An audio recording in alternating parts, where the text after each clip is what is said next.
name is Ian Simpson. I'm here today with my cousin Alan Simpson. We're here in the town of Brighton, originally known as Singleton's Corner, and on the ancestral lands of the Anishinaabe people. My cousin Alan and I would like to share with you information, stories, and anecdotes about our ancestors who founded Brighton and the 13 generations that followed.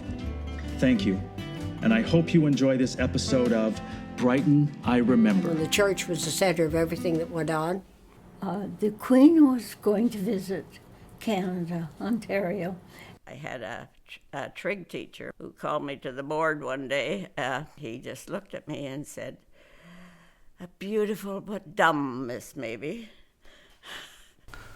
And I'll never forget the Premier looking at Eric and said, "Eric, you need to fix this, and the hospital's not going to close, or the emergency is not going to disappear."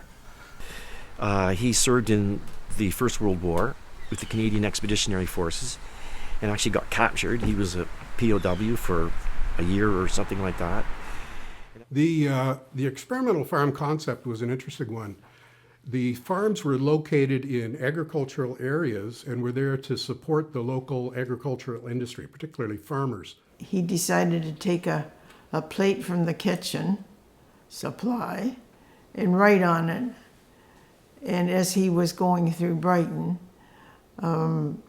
he threw the plate out the window like a frisbee and almost decapitated the station agent and the mail courier there. The dock where boats from all over North America used to come and moor their boats, the sailors.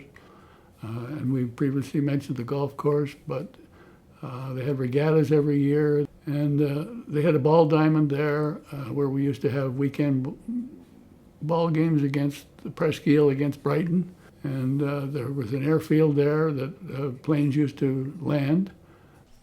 Looking back, you have to be very grateful that you grew up in a community where the people looked out for you. And that's the Brighton I remember. This is the Brighton that I remember. And that is the Brighton I remember. This is the Brighton I remember. This is the Brighton I remember. That's the Brighton I remember. And that's the Brighton I remember.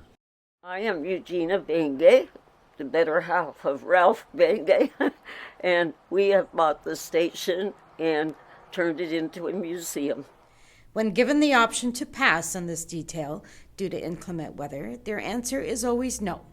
We will carry on, despite the inclement weather, as they know that the soldiers that they are honoring did not have that privilege. Welcome to Brighton's Virtual Canada Day. I am a proud Brightonian and am honored to be your host here today for our virtual Canada Day celebrations from my own backyard.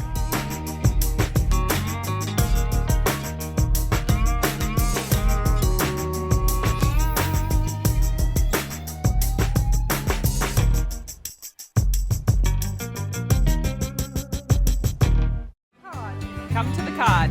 Come on out to the cod. Come to the cod. Come to the cod. Come to the cod. Come to the cod. Hi, I'm Jeannie Becker. Come to the cod. Come to the cod.